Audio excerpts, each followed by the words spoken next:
Camera's super dirty. Oh my god.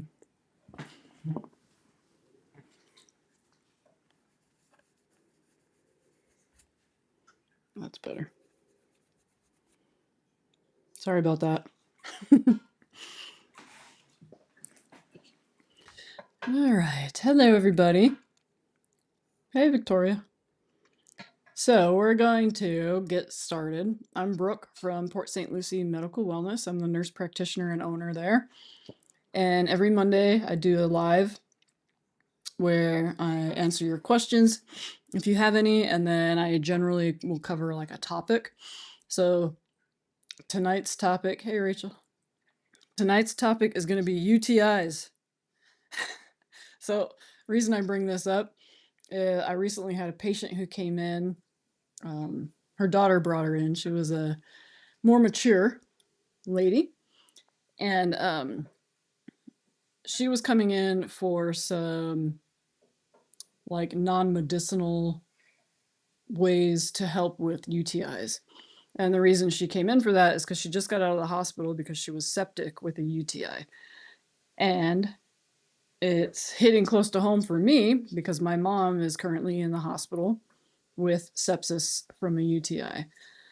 So sepsis is a pretty serious infection. So what that means is you've had an infection of something for a long period of time, and that infection gets into your bloodstream. And so that's called septicemia. So when you have that happen, you get a really, really high fever. When you get sepsis, all your blood vessels dilate from all the cytokines, like the inflammatory markers your body puts out. You get all this vasodilation, so you get very swollen with fluid, like your extremities get very swollen. But what that also does is it drops your blood pressure. So, for example, my mom's temperature was 104, and her blood pressure initially was like 70/40 or something like that, something crazy.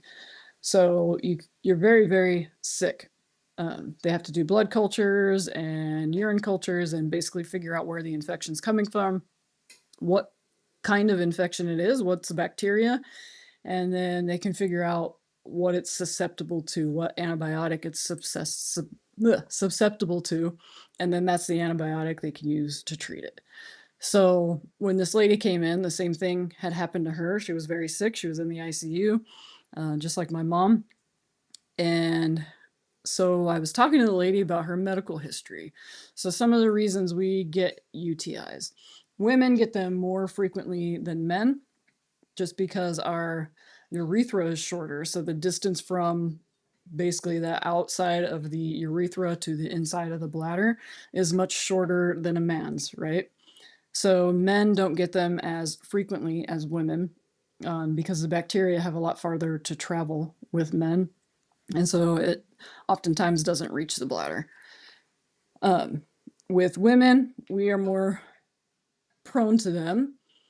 Because of that, also, we are more prone to them just because of, just because of the underwear we wear, how it's really tight and that bacteria can kind of live in there. Or if you're a woman who has like bladder control problems, bladder leakage problems, and you wear a pad, like a urinary incontinence pad, that can harbor bacteria, so those should be changed frequently. Oftentimes, diabetics get them more frequently than other people. So diabetics typically have a hard time controlling their blood sugar. And when your blood sugar is high, your body tries to get rid of it through the urinary system. So that means your urine has a high sugar content. And bacteria like sugar, right? So that they are like having a party in your bladder because there's all that sugar. If you have an issue completely emptying your bladder, so you still have some urinary retention, then that old urine sits in the bladder that has the bacteria in it, and it just multiplies and multiplies and multiplies. Most common. Go ahead. Okay. My son's cooking dinner. Most commonly, the infection is called is caused by the bacteria E. coli. So E. coli is a bacteria that is found in our GI tract. So it can be from like wiping incorrectly after a bowel movement, or after you have sexual relations with your partner, not cleaning up appropriately. Those kinds of things can expose you to E. coli. And what happens when the E. coli gets in the bladder and the sugar is high, or even if the sugar is not high, if it sits in there for a long time, it very rapidly multiplies and you get a bladder infection. If that gets worse, then you get a kidney infection, which is called pyelonephritis. And then if that gets worse, then that's when you start getting into sepsis range. So some ways to prevent UTIs. Wipe correctly. So women, after you have a bowel movement, every time you wipe, actually, you should wipe from front to back. That's cleaner. Frequently change your incontinence pads if you're wearing them.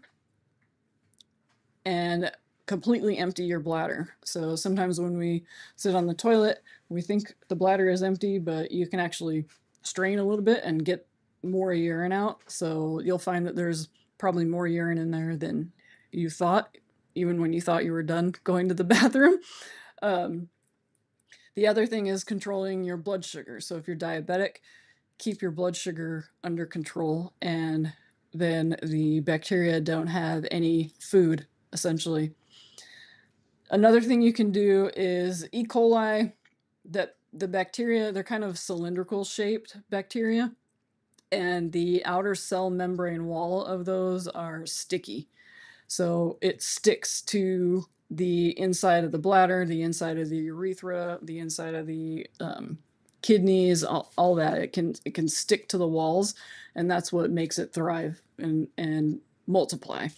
So by taking a cranberry supplement or drinking cranberry juice, so there are cranberry like pills, that makes the inner lining of the bladder and the urethra slippery, and the bacteria can't stick to it. So if you're prone to UTIs, then it's a good idea to start on a cranberry supplement or drink some cranberry juice. If you're diabetic, don't drink cranberry juice because your blood sugar is going to go up. So you're better off taking a cranberry supplement that helps with that. So then the E. coli will just, it's too slippery and they can't stick to the wall of the bladder. So basically, I think that's it. If you are very prone to UTIs and you get them frequently, you can do a prophylactic, excuse me, a prophylactic antibiotic. So it's just a small amount of antibiotics that you would take on a daily basis to help prevent UTIs. Symptoms of a UTI are frequent urination, but you are peeing just a very small amount. You feel like you really got to go, you get in there and just a couple drops come out. And then you leave the bathroom and immediately after you feel like you got to go again and you just go a couple drops. You can have bladder spasms, so you'll feel like a cramping sensation in the bladder. Those are the typical first symptoms. Younger women will get those symptoms. Older women, more mature women, oftentimes don't get that symptom or any of those symptoms. So a lot of times with more mature women, they won't notice until the urine has like a frothy appearance when they go to the bathroom. It's like bubbled up, or it's cloudy, or it smells funny. So that's when the infection is a little bit farther along.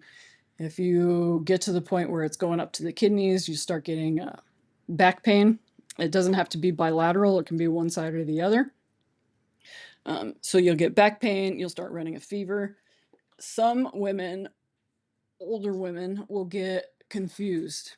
So if you are taking care of an elderly woman and all of a sudden she's confused one day, it's a good idea to get a urine sample from her.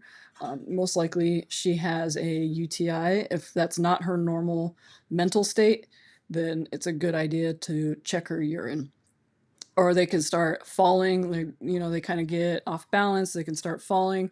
Sometimes they can just have a seizure when they're not epileptic. They can just have a seizure. So later stages, seizures, confusion, falling a lot, high grade fever that doesn't respond well to Tylenol, low blood pressure, all of those things are indication that the infection has kind of gotten out of control, and they should go to the hospital before they get too sick. So that's kind of my UTI spiel. I just found that when I was talking to that lady who came in, nobody had told her any of that. So everything I was telling her, because she was diabetic, she does have kidney disease, everything I told her was like brand new information to her, and I felt like that wasn't right or fair. And that's not to say that no doctor sat her down and told her all of that. Maybe they did, and she just didn't remember any of it. But her daughter had never heard any of it before, and she said she had never heard any of it before.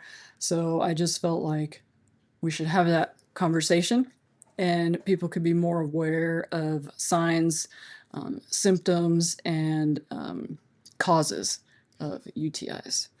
So that's all I got for you guys today. It's a quick one. Does anybody have any questions? Let me pull up this. Hey, Danny. Yes, he said. Danny said, my body throws sugar parties.